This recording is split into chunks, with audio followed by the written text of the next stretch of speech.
جنگ آزادی میں شہید ہونے والے حیدرآباد کے ترے باز خان اور مولوی علاء الدین کو ملی تنظیموں کی جانب سے خراج تحسین پیش کی گئی۔ انقلابی آزادی پسند ترے باز خان 1857 میں حیدرآباد میں مقیم ایسٹ انڈیا کمپنی کے خلاف جنگ آزادی کے لیے تحریک شروع کی گئی تھی۔ حیدرآباد سے تعلق رکھنے والے مکہ مسجد کے خطیب مولوی علاء الدین رولے پٹھان ترے باز خان نے عربوں کے ساتھ انگریزوں کے خلاف بغاوت کی تھی۔ حیدرآباد کے مجاہد آزادی ترے باز خان نے جنگ آزادی کی تحریک میں حصہ لیا تھا۔ انہوں نے برٹش ریزیڈنسی پر 5000 نوجوانوں کو لے کر حملہ کیا تھا۔ اس بہادرانہ عمل اور سپاہیوں کی عظیم قربانی نے 1857 کی پہلی جنگ آزادی کے دوران پورے خطے میں ہلچل مچا دی تھی۔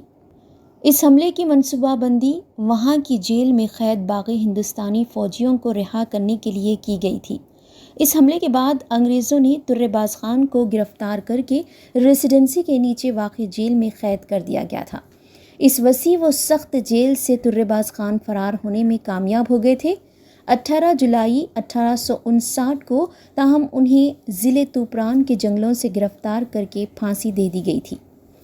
شہداء کی یاد میں کوٹھی ریزیڈنسی کے بیرونی حصے میں ترے باز خان کی یادگار کے طور پر مینار بھی تعمیر کی گئی ہے۔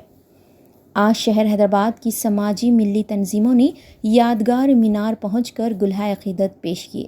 اس موقع پر غوث خاموشی ٹرسٹ کے صدر محمد فاروق، مہر آرگنائزیشن صدر حسام الدین، عفان قادری، سماجی جہدکار عبداللطیف و دیگر نے شرکت کی۔ اس موقع پر محمد فاروق نے کہا کہ 1857 کی جنگ آزادی کی عظیم شخصیتوں کی یاد حکومت تلنگانہ کی جانب سے یوم شہیداں منانے کی اپیل کی ہے۔ آزادی کے ہیروز کا نشان یادگار کے طور پہ لگایا گیا ہے۔ یہ ہم اس چیز کو یاد کرنے کے لیے آئے ہیں جو ہمارے مجاہدین آزادی نے آج سے 550 سال پہلے اس ملک کو، جس کو سونے کی چڑیا کہا جاتا تھا، برٹشرز نے آ کر قبضہ کیا اور یہاں ہماری تمام اچھے چیزوں کو لوٹ کر ہمیں غریب بنا کر چلے گئے۔ یقیناً ان سے چنگل سے آزاد ہونے کے لیے ہمارے اس ملک کے لاکھوں لوگوں نے اپنی جان کی قربانی دی، مال کی قربانی دی، لیکن اگر ہم ان لوگوں کو فراموش کر دیں اور بھول جائیں تو یہ بہت ناانصافی ہوگی۔ حیدرآباد شہر میں یہاں پر جو ریسیڈنسی تھی، برٹشرز کی ریسیڈنسی تھی، جہاں پر آج وومنس کالج کوٹھی ہے، اس میں برٹشرز کے بہت بڑے آفیسر رہا کرتے تھے اور ان سے آزادی چاہیے تھی۔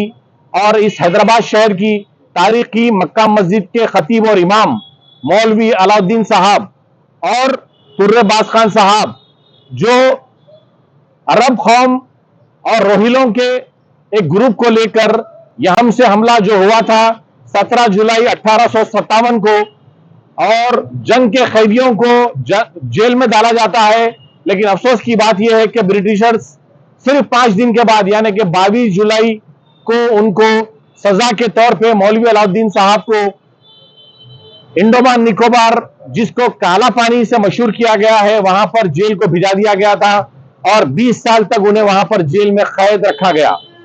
اور ان کے ساتھی ترے باز خان صاحب، جو عرب قوم اور روہیلوں کے کمانڈر تھے، ان کو گولی مار کر ہلاک کر دیا گیا اور ان کی لاش کو اسی مقام پر 3 دن تک لٹکایا گیا۔ اس لیے لٹکایا گیا کہ اور کوئی اگر ان سے ترغیب حاصل کر کے ہم پہ حملہ کرتا ہے تو اس کو سبق ملے کہ تمہارا بھی یہی حشر ہوگا۔ لیکن اس بات سے کسی کو ہندوستانی نے ڈر کا ماحول پیدا نہیں کیا، بلکہ اور حملے کیے اور احتجاج کیا، اور گاندھی جی اور تمام سرکردہ نیتاؤں کی قیادت میں اس ملک کو یہ برٹشر سے آزاد کیے ہیں۔ لیکن افسوس ہمیں یہ ہے کہ جس دن یہ واقعہ ہوا ہے اس دن کم سے کم اس پارک کو کھولا جائے۔ یہ جی ایچ ایم سی کے انڈر میں آتا ہے پارک، اور اس کی چابی جی ایچ ایم سی کے پاس ہوتی ہے۔